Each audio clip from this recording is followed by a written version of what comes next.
وطن سما فيه الطموح مرفرفا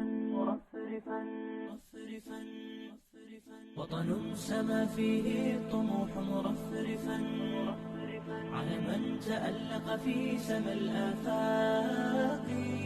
وطن إذا ذكر الوفاء ذكرته حبا وسطر مبهج الأوراق. وطن سما فيه الطموح مرفرفا. بسم الله الرحمن الرحيم. maanta waxaan joognaa qorafkan joogtaasina waa murtii alowgeed Allahu akbar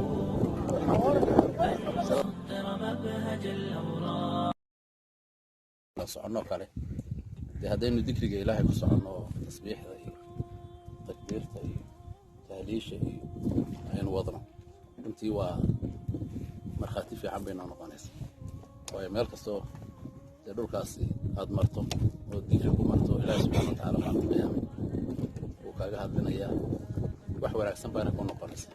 taa cagsigeeda haddii aynu wax kale ku marnaan iyadana dee markhaati xunbay noo markhaati furaysaa, inagu markhaati furaysaa. marka inaynu dikriga ilaahay badino oo sidaynu maalin horena sheegnay waxaa ka mid ahaa sunnada nebiga calayhi salaatu wasalaam, marka meel taagan la fuulayana in la takbiirto, marka meel hoose loo dhaadhacayana in la tasbiixsado oo matala subxaana allah subxaana allah subxaana allah, marka meel sarraysa la marayana in allahu akbar la yidhaahdo. kulley xikmada ku jirta dee ilaahay baa og, laakiin nebigu calayhi salaatu wasalaam saasuu faray saxaabadiisa. oo bacd alculamaa waxay leeyihiin anaa markan la takbiiranayana qofku kor buu u socdaa, wuxuu markuu kor socdana qofku inta badan wuxuu dareemaa sarrayn, markuu hoos u dhaadhacayana wuxuu dareemaa hoosayn.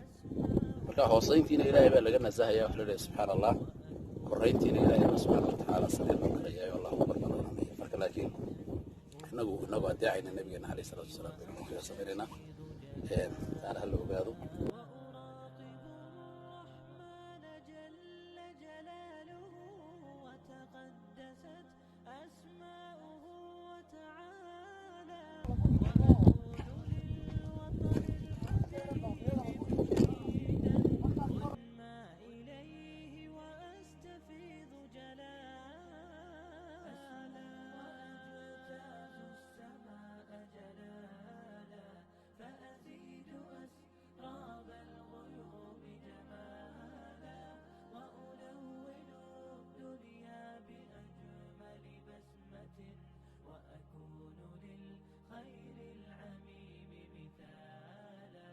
وأبر محتسبا بأم وأب فاض علي محبة ودلالا. وأكون في عمل التطوع قدوة